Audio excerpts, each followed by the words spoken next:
Hello दोस्तों, मैं आपको आज की वीडियो में कोहिनूर हीरे से जुड़ी कुछ रहस्यमय चीजों के बारे में बताऊंगी। आप लोग जानते हैं कि कोहिनूर हीरा बेशकीमती है, लेकिन इनका नाम कोहिनूर ही क्यों पड़ा और ये कहां से आया और आज के तारीख में इस हीरे की कीमत क्या हो सकती है।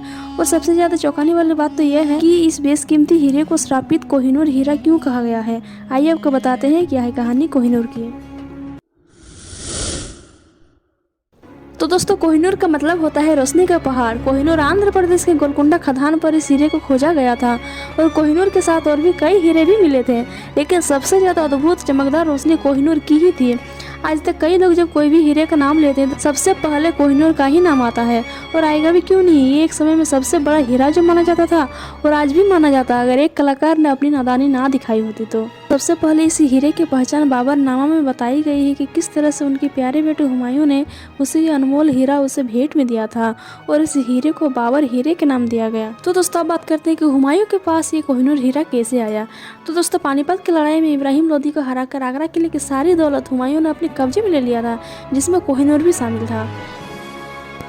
इसके बाद बाबर के बेटे हुमायूं और हुमायूं के बेटे शाहजहां ने अपने लिए एक विशेष सिंहासन बनवाया था। इस सिंहासन को बनाने में करीब 7 साल का समय लगा था।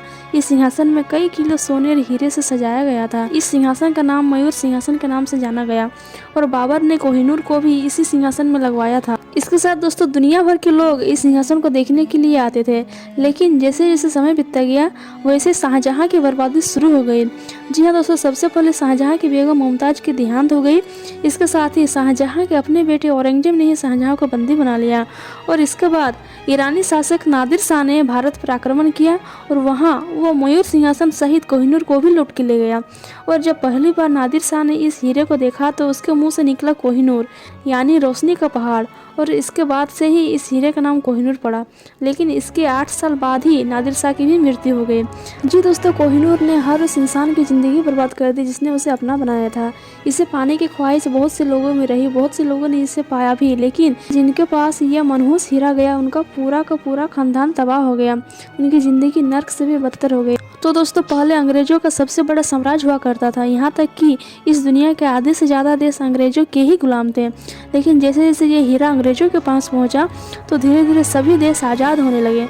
तभी अंग्रेजी हुकूमत को यह बात समझ में आ गई कि वाकई में इस हीरे के साथ कोई ना कोई श्राप जरूर जुड़ा है।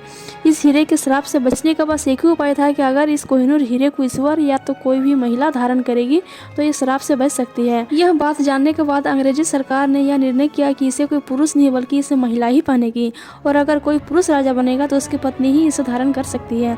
इसलिए जब 1936 में हीरा अंग्रेजों के हाथ लगा तो किंग जॉर्ज की पत्नी क्वीन एलिजाबेथ के क्राउन में इसे जड़वा दिया गया, और तभी से लेकर आज तक यह हीरा ब्रिटिश महिलाओं की ही शोभा बढ़ा रही है। हालांकि इस कोहिनूर को अभी टावर ऑफ लंदन के ज्वेल हाउस में देखने के लिए रखा गया है।